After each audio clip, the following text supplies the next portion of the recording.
topics and opinions expressed in the following show are solely those of the host and their guests and not those of W4CY Radio, its employees, or affiliates.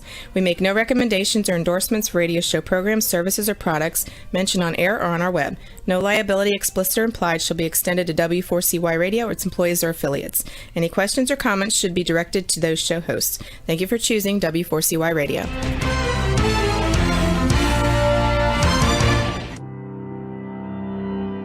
Welcome to Leadership for Life with Gina Gardner on W4CY Radio and Talk4 TV. Join your host, who is a multiple #1 international best-selling author, motivational speaker, empowerment and transformational leadership coach and trainer. She's the founder of Genuinely-You and has 30 years experience of helping people step into their genuine, authentic power. And now, here is Gina Gardner, your host of Leadership for Life. Hello there and welcome to our show. As always, I've got an amazing guest for you, and Rachel Rosenberg is just such a wonderful lady, and we're going to have a great talk. Now, if you're listening to this live, I just need to remind you that we are very proud members of B1G1, Buy One, Give One. So if you comment or ask a question, we will donate on your behalf. If you're listening to the recording and you send me an email, then again, we will donate on your behalf. And it's an amazing organization, and we'll talk about more of that later. But ultimately, it's got projects all over the world. And if you put E in for education and F in for food to stop people being hungry, if you put EN for environment, and if you put ED for education, then we will donate to one of those projects on your behalf. So today's show, it's really interesting how often I come across people who, when they're talking, they're blaming other people, they're blaming the situation, they're blaming everybody else for the quality of their life. It's really interesting, isn't it? Because ultimately, the only person who has the power to change that is you. So if you look in the mirror and you see yourself, recognize that you are the leader of your own life and that you have the power to change the quality of your life. If you hand over your responsibility, and it's a theme we've looked at many, many times, but I make no apology for that because it's simply so important. You are the leader of your own life unless you hand over that leadership to somebody else, whether that's your partner, your parents, your children, your boss, the neighbor next door. I have a house angel, my cleaner, Pamela. She's lovely. And she has a mother-in-law who would be the typical mother-in-law that you would see in old comedies. She's negative. She's quite nasty to Pamela at times, even when she tries to help. And she came to sit down with me for a cup of tea before she started helping me around the house. And she said, I went out for dinner last night, and my mother-in-law had phoned me just before I went, and she spoiled the whole evening for me. And I stopped and I said, do you know what? She didn't spoil the whole evening. You chose to let her spoil the whole evening because she said something nasty. Doesn't make it true, and it doesn't make it necessary for you to take it on board unless you choose to. She is a very sad old lady who, when you offer her help, she bites the hand that is trying to quite literally feed her. She's bad-tempered and she's quite unkind. That's her problem unless you choose to make it yours. And she thought about it for a while and she thought, you're right. I had the choice to go out and enjoy the evening with my friends or to dwell upon what my mother-in-law had said, bearing in mind that her mother-in-law has always been unkind and quite negative and bitter, really. And as I said to her, she's not going to change now. She's well into her 80s. She's had over 8 decades of honing the skill of being sharp and unloving and ungiving. are you going to give her that power? So just as I have this glass of water here, I can hand that over to you at your choice whether you take it or not. So ultimately, you are the arbiter of the quality of your life. And I know what you're going to say, but life is difficult and life is very challenging at the moment. But both I and my guest have experience of life being incredibly challenging. But we can choose whether that challenge defines us or not. So ultimately, every time you look in the mirror, you can see the leader of your life and actually think and feel and act and speak as the leader of your life, or you can hand it over to somebody else. It is absolutely your choice. Now, as we record this, we're getting quite close to Christmas, and whatever your religious beliefs are, whether it's Christmas or whether it was Hanukkah a few weeks ago, or whether it is Ramadan or any religious festival, or just simply the family coming round, there are lots of opportunity for you to feel like the victim. You know, particularly if you're the one doing all the catering, you can do all the catering and feel tired and fed up and resentful, or you can ask people to help you, because you huffing and puffing in the corner is not likely to be seen.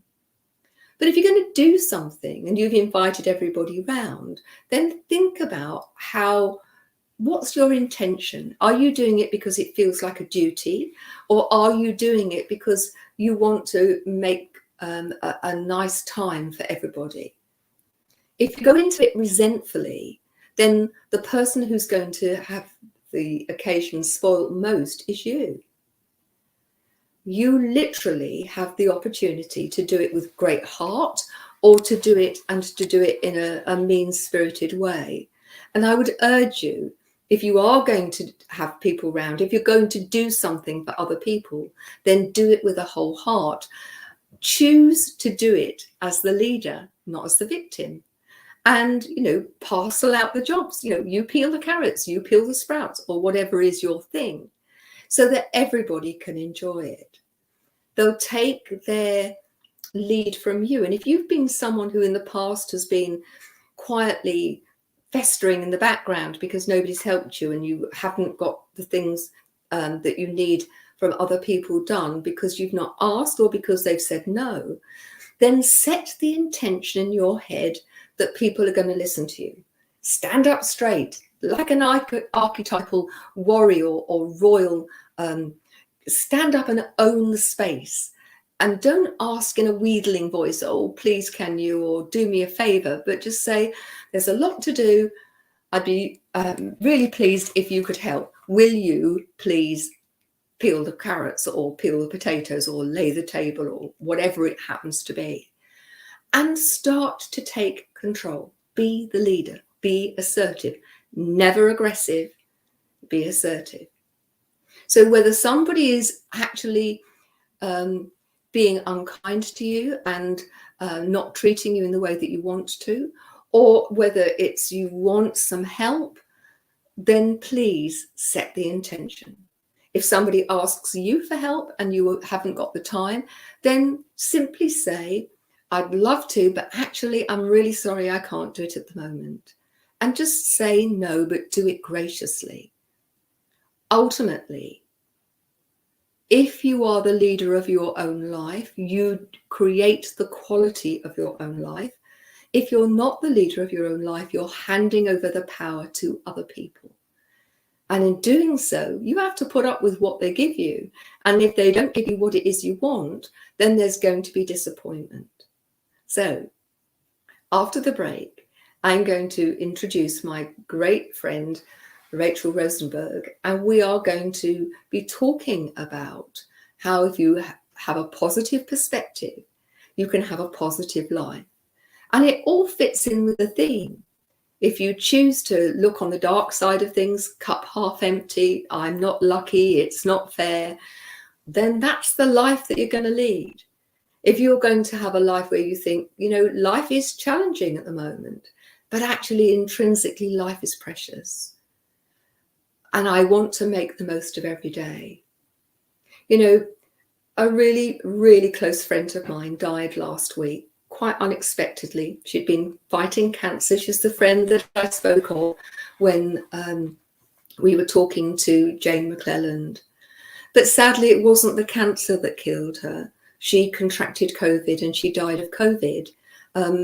In fact, her results were really beginning to turn round, having followed Jane's protocol and worked with Care Oncology. So very sad and very sudden. But I thought to myself, I've got to look for the gift in this, because it's desperately sad. She leaves 2 young boys and a partner who's bereft and a family who loved her very much. But what it reminded me of, and I think we all need reminding of every single day, is life is precious. Every day needs to count. And so make the most of every day and make the most of every relationship. Tell people that you love them, that you care about them, that thank people for the things that they've done. And, you know, don't put stuff off. It's so sad when people put stuff off and then life is cut short, or things happen and those things that they've dreamed of never actually come to reality. So today's show is all about you having the perspective on life, which is life is good and it's what you make it, and that you are the leader of your own life. And then life can be incredibly positive. So don't go away. In a moment, you're going to meet Rachel and you are going to love her. So see you in a moment.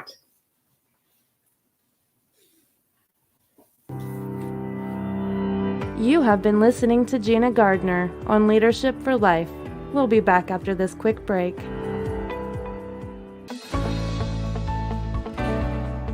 Want to get the best out of life personally and professionally? Are you ready to step into a life which excites and fulfills you? Well, the right place for you is Leadership for Life with Gina Gardner on W4CY Radio and Talk4 TV. We will share with you stories from inspiring people, a wide range of guest experts, and lots of practical strategies to help you get the very best out of your personal and professional life. Leadership for Life is a radio and TV show focused on helping you live a happier, more successful, and fulfilling life. Join international best-selling author, motivational speaker, empowerment and transformational leadership coach and trainer, Gina Gardner, live every Thursday, 1 p.m. Eastern Time on W4CY Radio and Talk4 TV. Become the leader of your own life. Gina Gardner's #1 international best-selling book, Thriving Not Surviving, The 5 Secret Pathways to Happiness, Success, and Fulfillment, provides you with the foundational principles on which to become the best leader of your own life. It's available as an ebook, paperback, hardback, and as an audio from genuinely-u.com, or also from Amazon. Every one of the principles have been proven to work for the countless people who have used them, including the author. Now, let's put them to work for you.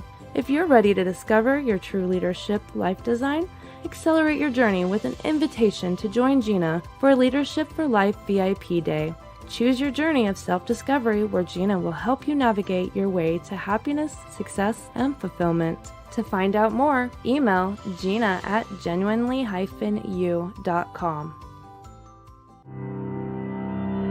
Welcome back to Leadership for Life. Here is your host, Gina Gardner. Hi there. Have you ever met someone and the second you meet them, you feel as if you've known them forever? That there is an instant connection which is much bigger than the relationship, if that makes sense. That was the situation with Rachel and I, that we met and there was that instant feeling that we've known one another forever. And I'm really pleased to be able to introduce her onto the show because she's a very special lady. Let me read you her bio. Rachel Rosenberg grew up in Detroit and began her career in art and fashion. Her desire for financial freedom and the quality of life took her to Chicago, achieving the title of VP of a finance company. A health and wellness company introduction expanded her reach to help people as regional VP.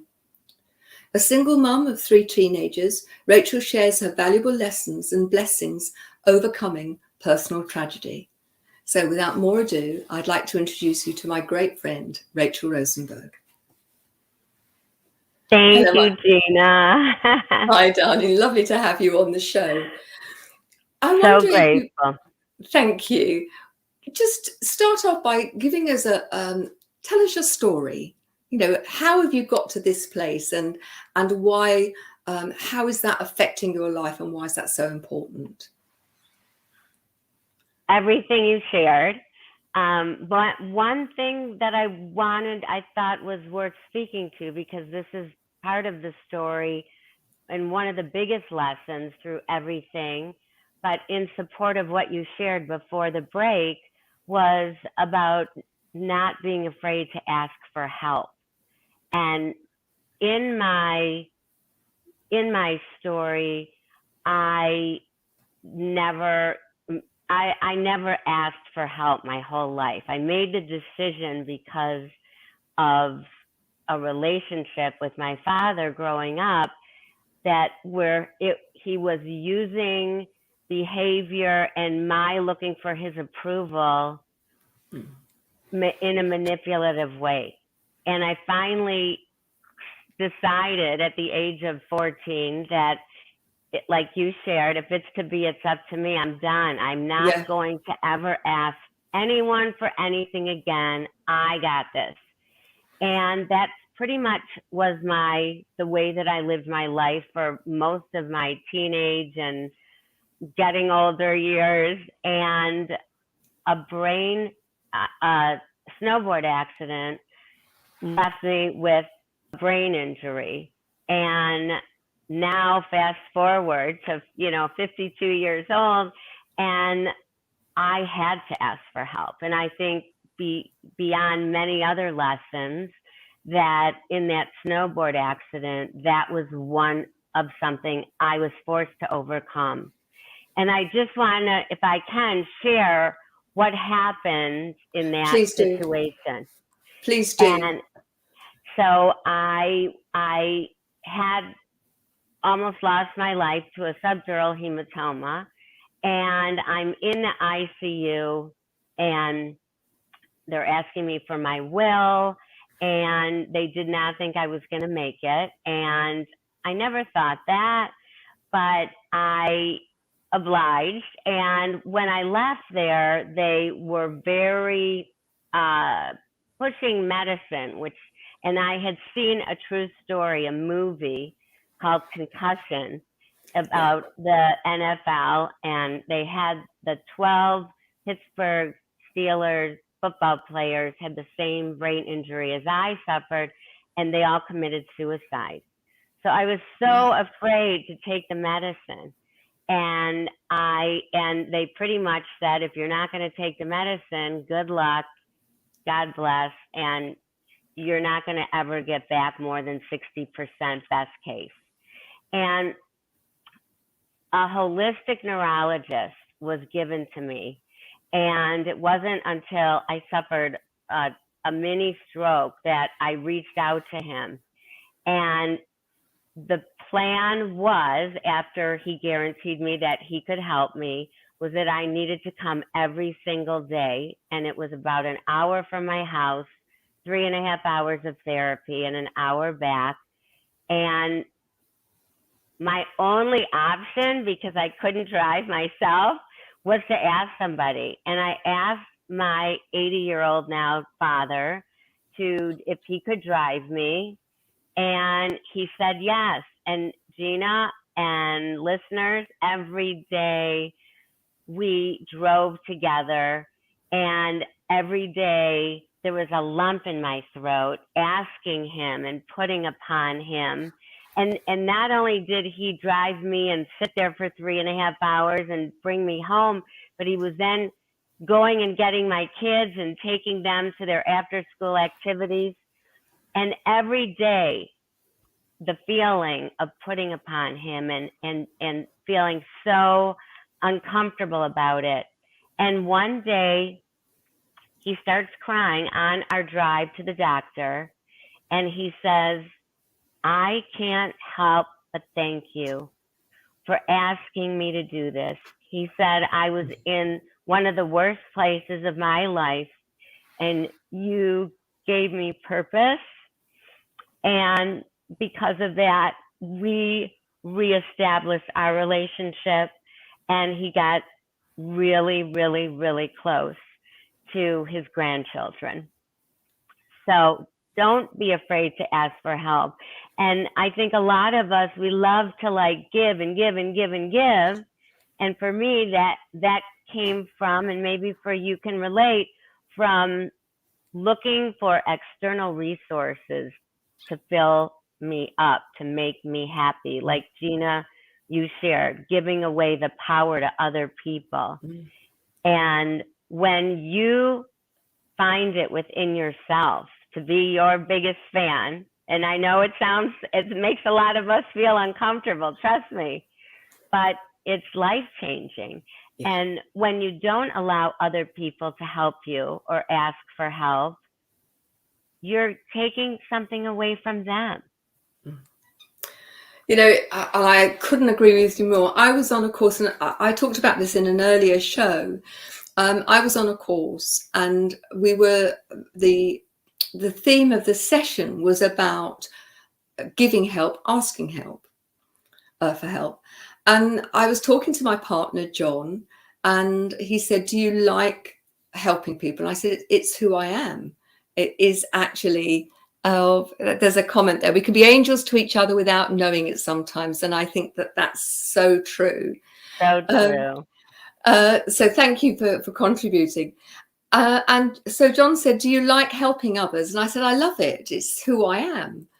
And he said, well, bearing in mind at this time I was wheelchair bound. So he said, well, what about receiving help? No, I feel really uncomfortable asking for help, fiercely independent. And he looked me in the eye and he said, you do realize how unkind you are being. Mm-hmm. And I was taken aback. And he said, you get a lot out of helping other people. Why would you not give other people the chance to help you? And I thought about it long and hard, and it really made me consider how I behaved. And I mean, things didn't change overnight. If you want to hear what happened soon after, you have to listen to one of the earlier shows. But I had a very salutary lesson about asking for help very soon after that. But it really changed my perspective on things. And there's a difference between asking for help because you need it, I think. I'd be interested in your take. And asking for help and being a victim and not thinking or doing things for yourself when you can. You know, there are, my mum used to call them the washing up makers and the washing up doers of the world. You know, don't be a washing up maker that you sit there and wait for everybody to sort you out. There is a difference, I believe, between that and asking for help and doing that with real integrity.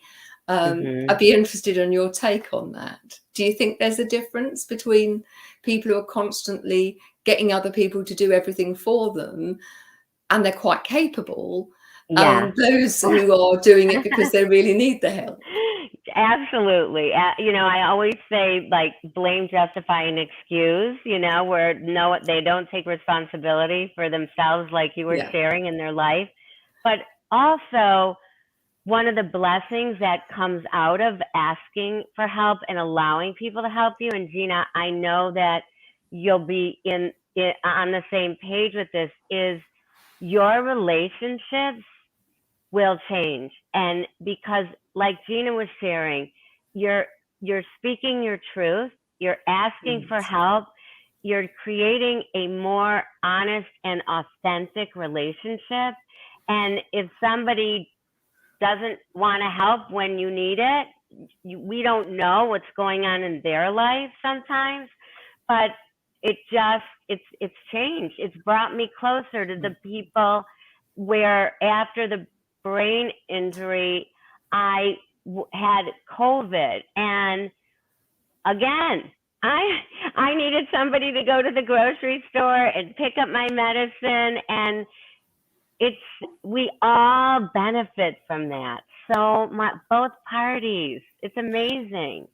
It's interesting. If you're watching or listening to this, I want you to think about how you feel if you go and help someone else.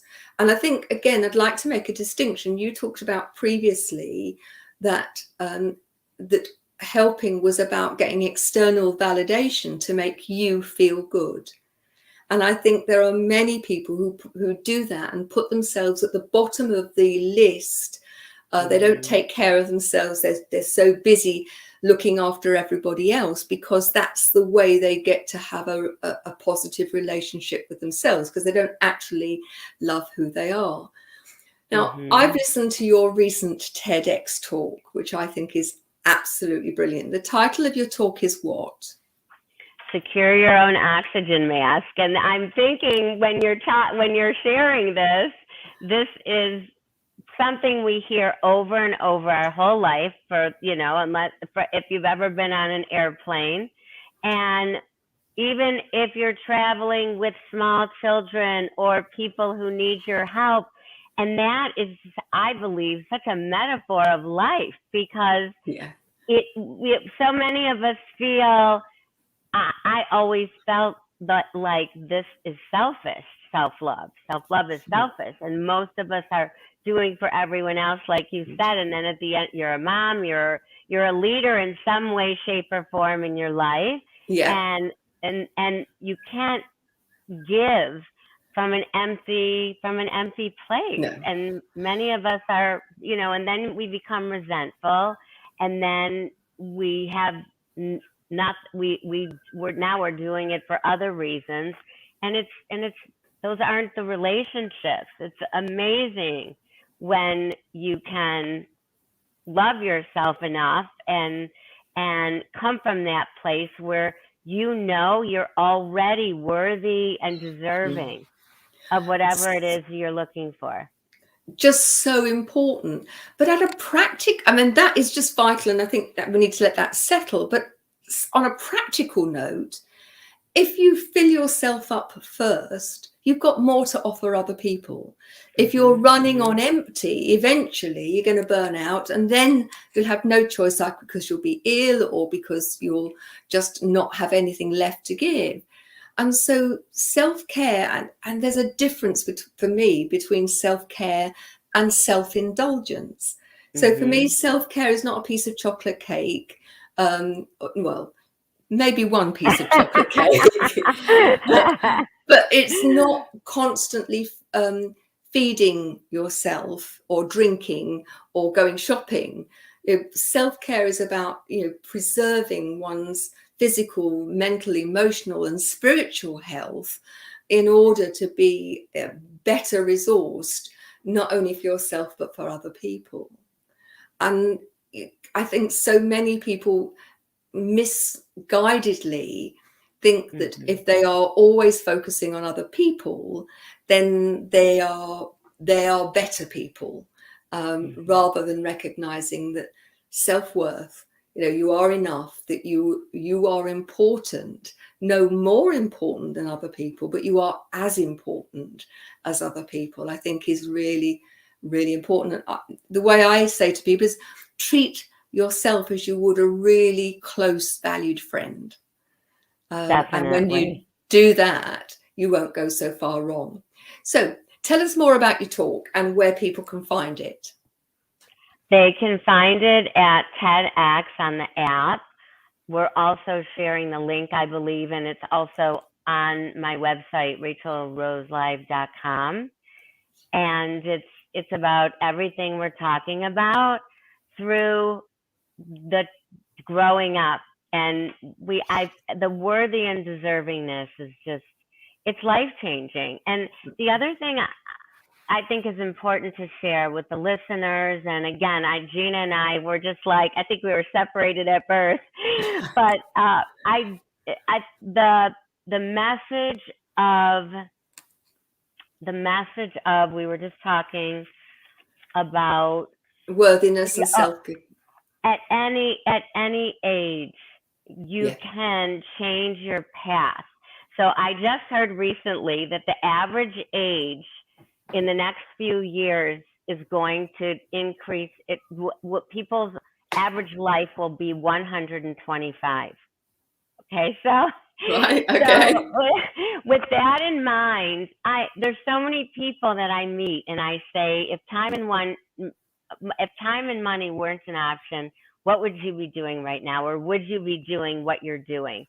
And so many of us think this is all I know, or this is what I've done or you're in the golden handcuffs, and how can I do something else because this pays my family the bills. And at any age, if it's to be, it's up to you.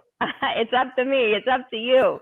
Yeah. And it's so important to know that. And I think one of the things that as far as just sharing the TED Talk, was the power of, to sum it up, the power of pain, perspective, and positivity.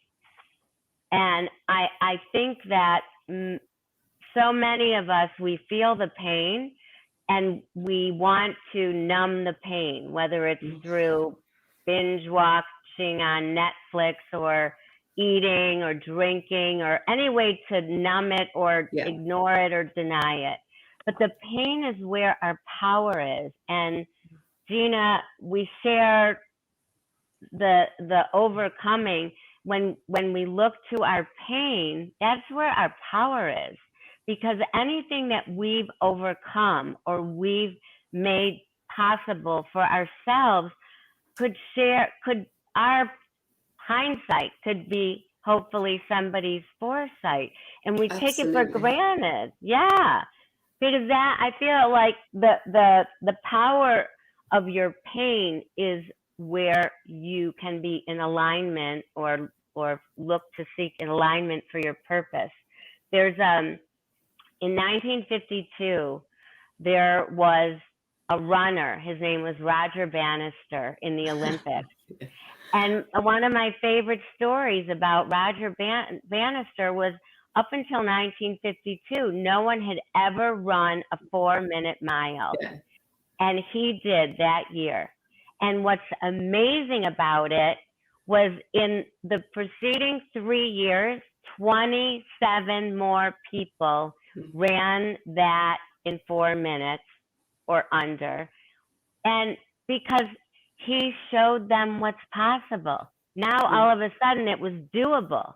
Yeah. And so that's what I think, if you've overcome something, or you're overcoming something, you have the ability to help others. And going back to helping and giving and asking for help, imagine if you were able to overcome something tragically that somebody else is ready to give up, suffering the same thing. That's how you can help others. I think that's incredibly true and powerful. But I think as one manages the challenge, whether that's a physical, a mental, emotional, a spiritual challenge, that's where the growth is. You know, in your bones, you've got a growth plate, haven't you? The growth plate is where the actual bone grows longer, it grows stronger. And actually the challenge, the pain, is where your growth plate is. When everything's going wonderfully, we don't actually grow very much, do we? We don't learn hugely from that experience. But as we go through life's trials and tribulations, and that life is full of trials and tribulations, isn't it? That's where we can grow. And one of my concerns about how our society is how often people reach for medication as soon as life gets a bit challenging. And of course it is challenging, but then they're anesthetized, so they don't learn the skills, they don't develop the resilience to be kind to themselves and to actually get through it. They don't reach out for help to lead themselves. They reach out for help to deaden the challenge, to deaden the pain. And in doing so, miss out on some of the growth. And I do appreciate it is challenging. It you know, life can be really tough, but Yes. ultimately we are equal to it if we allow ourselves to be. And we're Gina, living proof of that. oh, yes. And Gina, I had a girlfriend that lost her husband at a very young age, and, you know, turned to medicating herself. And like you were saying, that the pain doesn't go away. No. It doesn't go away. And so the pain can either launch you, right, or it can take you down. But what happened was she numbed her pain for 3 years until she finally wanted to take her life and her power back. But guess what happened? When she stopped taking the meds to numb the pain, she never grieved. So now she was grieving 3 years after the death, and everyone else had moved on. And it was absolutely heartbreaking to watch her having to go through that alone. I just need to say, we're not suggesting that if you are on meds of any sort that you stop taking them. Please don't think that. You need to do that under medical supervision. But I do think it's interesting. They've done quite a lot of experiments, particularly with young people, where they know that antidepressants actually can make things worse for many young people and bring on suicidal thoughts. That they have found that a combination of talking therapies and getting out in nature, getting close to animals, finding something that they are passionate about, and you know, volunteering and helping for others, for example, can shift things really effectively, even when for a long time things have stayed stuck in that merry-go-round. And so, you know, the title of this is Positive Perspective, Positive Life. If you believe something is possible, like Roger Bannister, and this is an example that I love to use. If you believe it's possible, you're halfway there. If you believe it's not possible, it's like trying to open a locked door, because that limiting belief that you can't do it, it's not possible, just shuts everything down. And so if you're watching this or you're listening to this, we're close to the end of 2021, and it has been an incredibly challenging year. You know, one of the things I would suggest you, give yourself the gift of opening the door of possibility. And that can start with you recognizing that your perspective is your reality, but it's not the only reality. So at the moment, I'm looking into a camera, and what I can see is my banner from behind. But if I look beyond the computer, I can see the doors into my courtyard. I can see the room. I can see the Christmas decorations. My perspective changes because I've shifted my perspective. And that's true of your life, isn't it? You know, when you had your snowboarding, I mean, you glossed over it, but there you are. You've been taken to the emergency room, thinking they'll just give you a pill and send you home, and you're told, "We've got to, operate you. You're not likely to survive. You've got 2 young kiddies." Your perspective, 3, sorry, your perspective on life in that moment did a huge shift, didn't it? But did you ever? Oh, I'm sorry. I'm just going to say, but that didn't define you. You came through it and you made the decision quite actively that you were not going to let your medical situation define who you are in your life and your evidence, because you are so positive and that you help other people, but you look after yourself. And that's a real tribute to you. But it's something I believe we all have the capacity to do if we make that choice.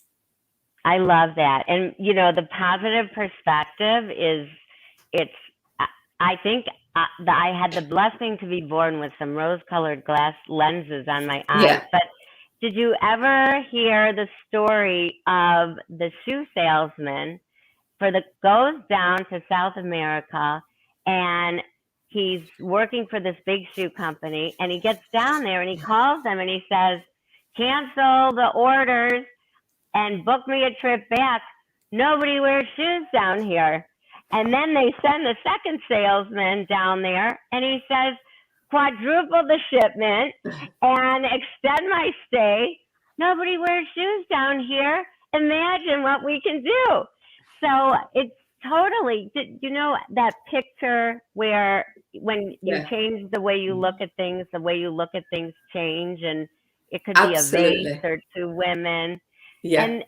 And that is definitely, I believe, and to what you're saying, Gina, that is the biggest part, I think, is to ask yourself, in the worst situation, what's good about this?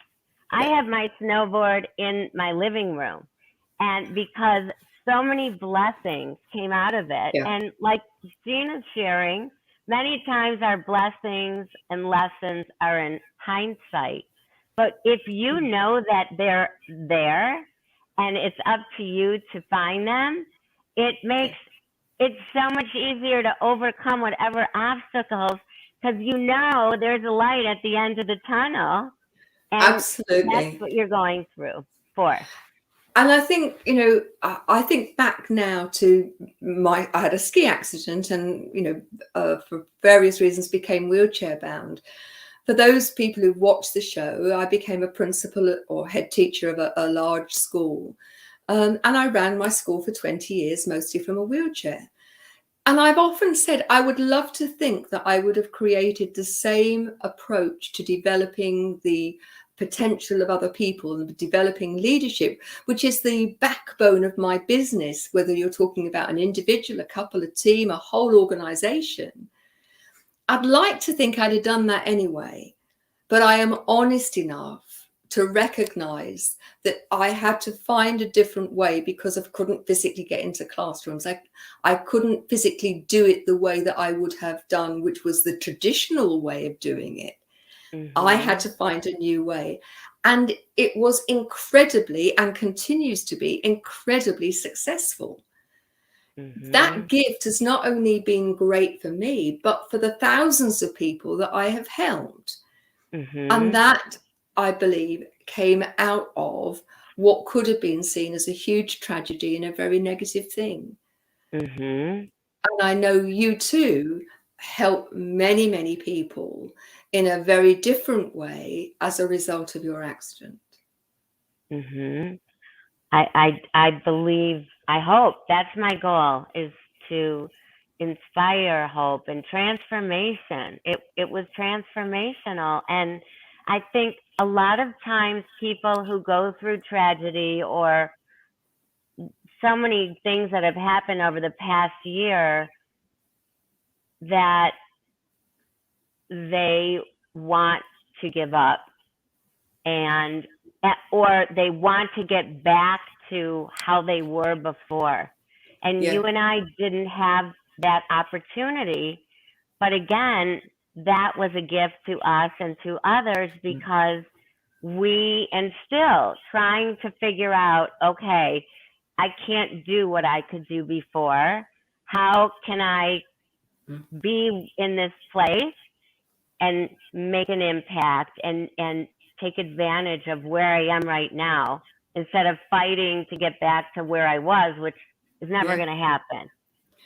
I can remember I was on a course and there was a speaker there, and this guy was a quadriplegic. He had been traveling home from university to go home to actually go and get engaged to his then girlfriend. And there was a terrible traffic accident, and he became paralyzed from the neck downwards. And he was in the hospital, and his mum and his girlfriend were coming to see him, and he was very angry and very upset. And you can appreciate that. A young guy, was 21, 22. He was a sportsman, and he could do pretty well nothing. Used his eyes to he could speak, but he couldn't do anything else. And they set up a possum, I think it was called, so that he could open the door and close the door with his eyes. Great technology. And he talked he was wheeled onto the stage to do this talk. And he said, it was about 6 months after the accident. And he said, I was being an absolute, I won't use the word because it's not very polite, but he was, and his mum came in and she sat down and she said to him, I love you very much. Don't like you very much at the moment, but I love you very much. And you have a choice. You can either go on being angry with the world and looking at all of the things that you can't do, or you can choose to make the most of this life and see what a difference you can make. Okay, your body doesn't work, but your brain does, your mouth does. What are you going to do with this? Yeah. And initially he reported that he was very angry with his mum. You don't understand. How would you like it? It's all right for you. You can walk around. You can do all of these things that I can't. And she said, well, I'll leave you to think about it. And off she went. And over the next couple of days, he obviously pondered on that and thought, what am I going to do? How am I going to turn this round so that my life, I make a difference in this life?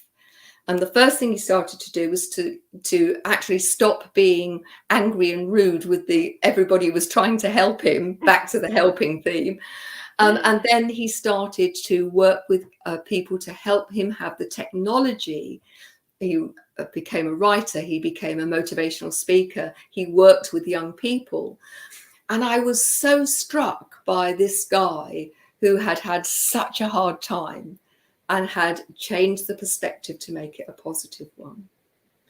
Now, we've got less than 2 minutes left on the show. So where can people find you, Rachel? Well, hopefully by you soon, but I am at RachelRoseLive.com has my contact information, and Facebook, LinkedIn, Rachel Rosenberg, Instagram, and following you and your show. And I'm so grateful. Thank you so much. Thank you for being such a great guest and a great friend. Thank you for joining us. What I hope you will take from this is, however dark things seem, that actually you can navigate your way through. If you want some help, then please reach out to Gina at genuinely-you.com. And, we're there to help you. Please recognize that you can help others. Very quickly, Rachel has chosen as her project for B1, we didn't get to that, I'm sorry about that, for B1G1, buy one, give one, is to provide education, because education is the way out. So Rachel, thank you so much for joining us. For those of you listening, thank you. Please spread the word, get people to download. For every download we are donating to B1G1 Meals for the Hungry. Please help us help other people. Stay safe and become the leader of your own life. Take care now. Bye-bye. See you next week.